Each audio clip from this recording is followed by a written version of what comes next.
Hey, everybody. Let's celebrate the new year with some champagne, blood, fear, and evil!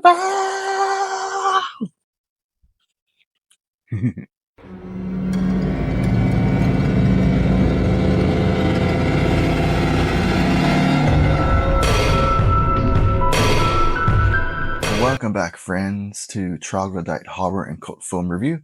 I am Loki Jesse, and welcome to our last episode of the year. Tonight's episode, oh, it's a good one. It's not a hidden gem, but it's well known around the horror circuit or the horror community. But this is one of my favorites, and it's going to be one of your favorites too. I'm talking about New Year's Evil! Fuck yeah! Okay, I'm going to have to censor that part. But yes, we're talking about New Year's Evil, a film that came out on the same year that Friday the 13th, Terror Train, The Boogeyman, My Bloody Valentine came out, 1980. Also, 1980 was the year that also released last episode's movie, To All a Good Night. So it's fitting that we end the year with New Year's Evil. Alright, now this film used to be available to stream almost everywhere on Netflix, YouTube, Hulu, Amazon Prime, Screenbox, Shutter, but now it's only available on Pluto TV. And that's exactly where I found this film. But it is a great film. It is a fun watch. If you love slashers, if you love the early 80s, especially when the genre of slashers was still beginning in its early phases. So I'm excited to talk about this film, commentate on the film, and drop some trivia for y'all. So let's get started, shall we? As always, before we start, if you have not seen this film, go ahead and stop this video right now, get on Pluto TV, search New Year's Evil, watch the film, then come back here so we could have a nice fun discussion of it. Also, this will be heavily censored, so if you don't want to see this uncensored version, go ahead and join the Patreon for $1. You can get a lot of past episodes there, plus the podcast episodes and an uncensored version of this video. Now then, let's get started.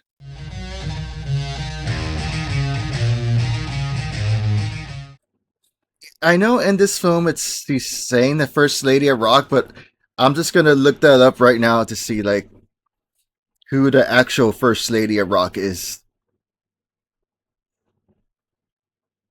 So, Sister Rosita Tarape, hope I said that right, is considered the first lady of rock and roll. Pioneered from the 1930s and 40s to electric guitar use. Influence Elvis Presley, Chuck Berry, and Little Richard.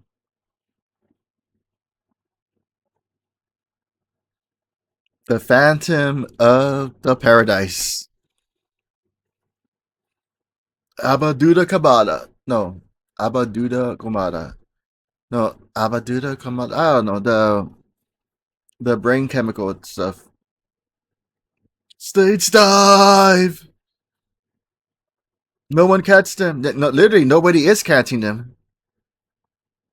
Ah, man, they just don't make music like this anymore.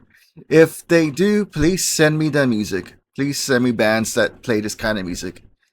There probably are around, they just don't get that much attention because everybody wants to hear the latest Taylor or Bad Bunny or something. So, no, send me that good old fashioned 1980s new wave style of music.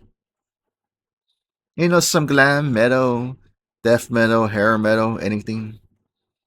Okay, that's pretty cool. The way he's just like tapping that to kind of taunt her to, not taunt her, but to scare her to make her make a sound. But I guess the drunks did do something. They did let the cops know.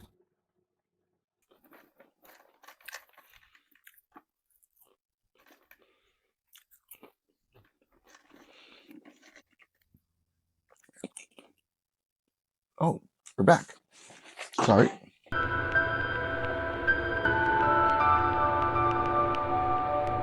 All right. Now, as I said in the previous video, and I'll be saying this a lot throughout this whole video here, but this was made at the beginning of the era of the slasher films in the early 80s, especially 1980, where everything was still being figured out. And the year 1980, as I said at the beginning, we got a lot of slashers in that year.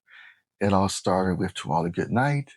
We got Friday the 13th, Prom Night, Terror Train, The Boogeyman, My Bloody Valentine. As you can tell, Graduation Day.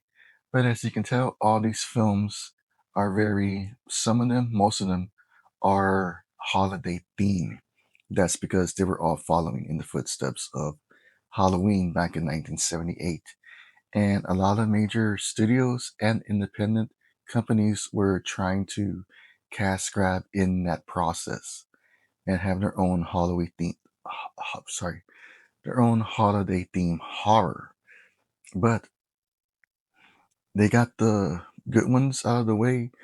But then later on, as the years went by, we started getting a whole bunch of slasher films that weren't based on a holiday. So then, where does New Year's Evil stand in all this? Now, unlike most slashers of the time, this film doesn't focus on a bunch of horny college kids or high school kids. No, this film is kind of very psycho-esque, as you can say. We already know who the killer is or what he looks like, and we see him slashing his way through females, or as he refers to as naughty girls.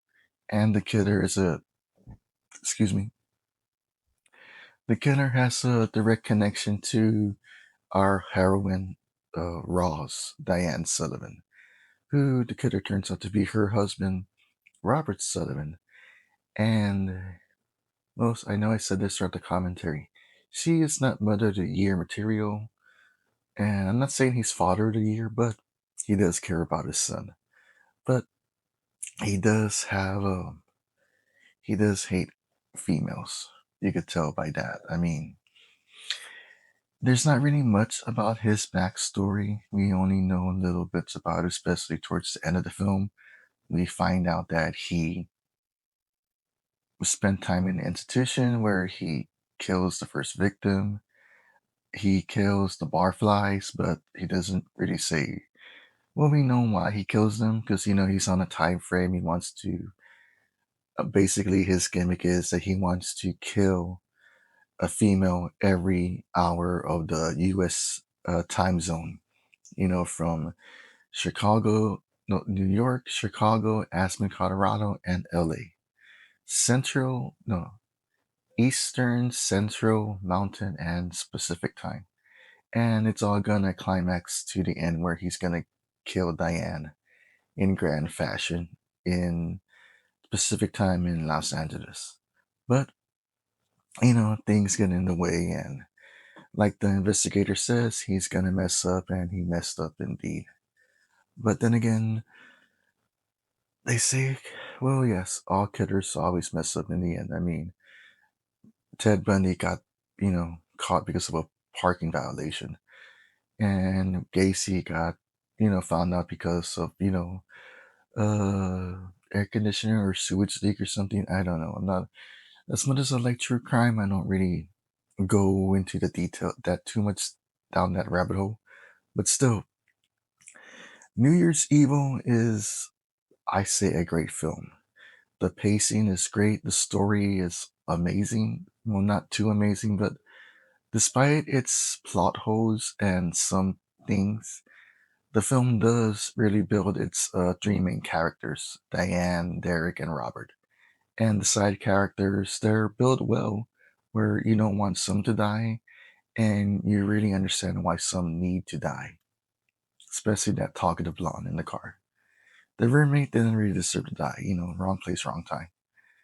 And the bikers, yeah, well, bikers are bikers, especially in that time, the 1980s. Now, before I give my final rating, let's do a little bit of trivia for this film. Now, this was shot in 18 days, starting in October 15th, 1980 to November 5th of that same year. and it was released on December 19th, 1980, 12 days before New Year's Eve. So they really rushed this film. Also, the distribution for this film is Canon, and a lot of great things came from Canon. You know, those that company just shot out films left and right. So you can't go wrong with a Canon film. Also, the bands in the film, Shadow and Big in Japan, they were supposed to release a soundtrack for this film, but Canon basically sort of went bankrupt when it came to their record, when their records division or music division, because they were before this film they had released Apple, which was their musical, and it did not, it flopped, and the money that they spent to release the record did not make any much money. I didn't really go down that deep rabbit hole, so if I'm wrong about this, I am sorry. I will correct myself and do my research more better. But I do know it's because of that failed attempt for the Apple film and the soundtrack that New Year's Evil didn't get a soundtrack release. The song, the song New Year's Evil did get released later on, sometime around the 2000s. I didn't write that down in my notes when it did get released, but it did get released. The other band in this film was Big in Japan, and there's not much about them. I mean, didn't really look into them. Only Shadow was mentioned more in the notes on IMDb and some Wikipedia mentioning it, as well as some horror websites and stuff. But Shadow did develop a cult following, and they were a punk band. But the the film's production was specifically looking for a new wave band. So these guys, they basically cut their hair and presented themselves as a new wave when they're really a punk band. But still, they kept on playing, and they sang a few songs in the show, not the show, in the film. So, and their title track, New Year's Evil, is now released somewhere. So maybe one day we'll get a full, complete soundtrack of this film, because lately they have been releasing soundtracks to previous films from the 70s and the 80s, mostly Italian horror, but most of that stuff is instrumental. I don't know if they'll be able to get some of the bands to contribute some of the songs that were here, or if the master recordings are still available.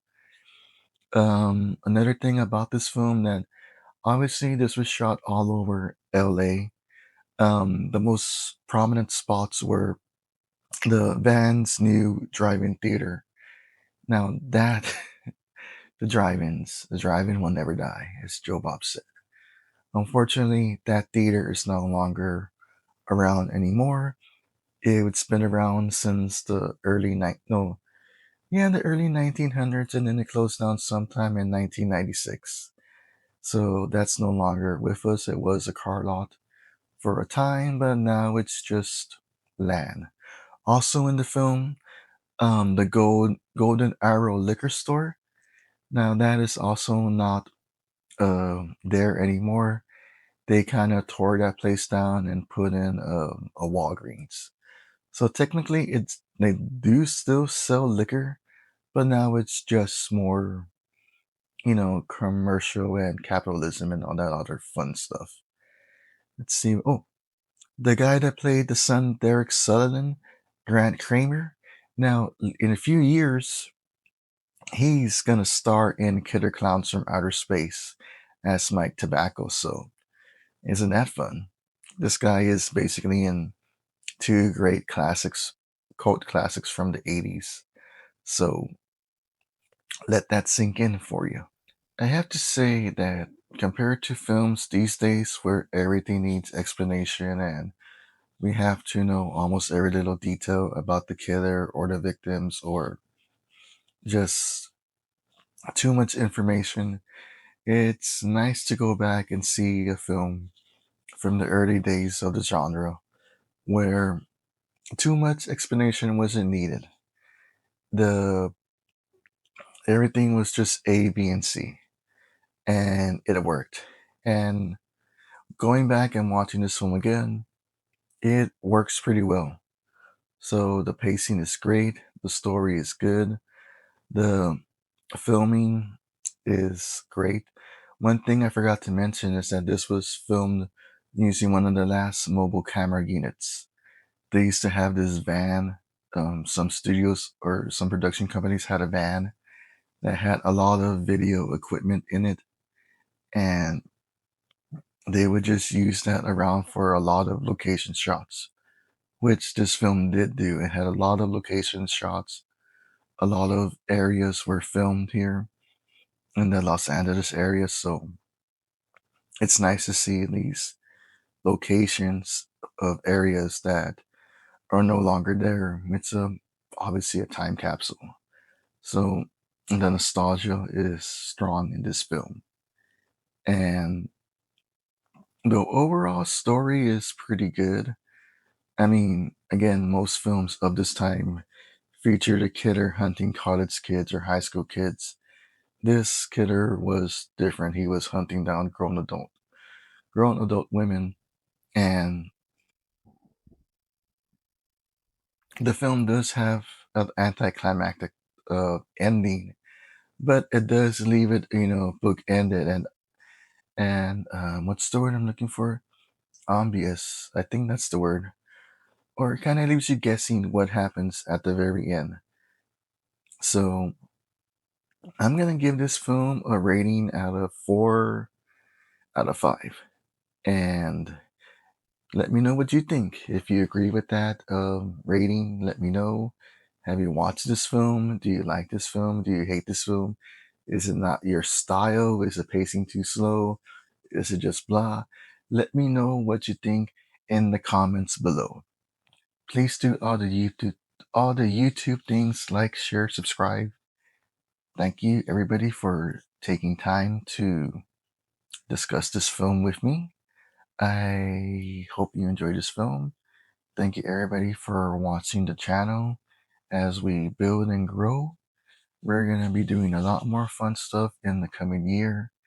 More reviews, more interviews, and a lot of fun stuff. So the 2026 is going to be a great year for content in Troglodyte. Thank you everybody. I'd like to thank my Patreon supporters and my friends Daniel Rodriguez, Stacy, Frank, Stacy's husband. I'm sorry, buddy, I forgot your name. My friend Claire, everybody that has stuck with me throughout the years. This is basically a whole new field for me. The podcast, I guess I say this now, but the podcast is kind of going on a hiatus. Everything now is being everything all content wise is now coming on YouTube and videos, and I've been doing the podcast for 6 years now. I love doing audio, I love doing editing, but after 6 years it's time to move on to the next phase, and that's video, YouTube, and see where it goes from there.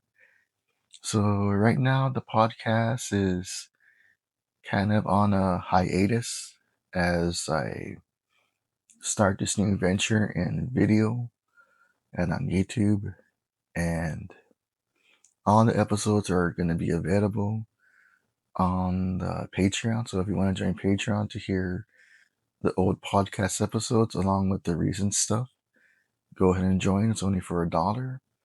And that's all I gotta say.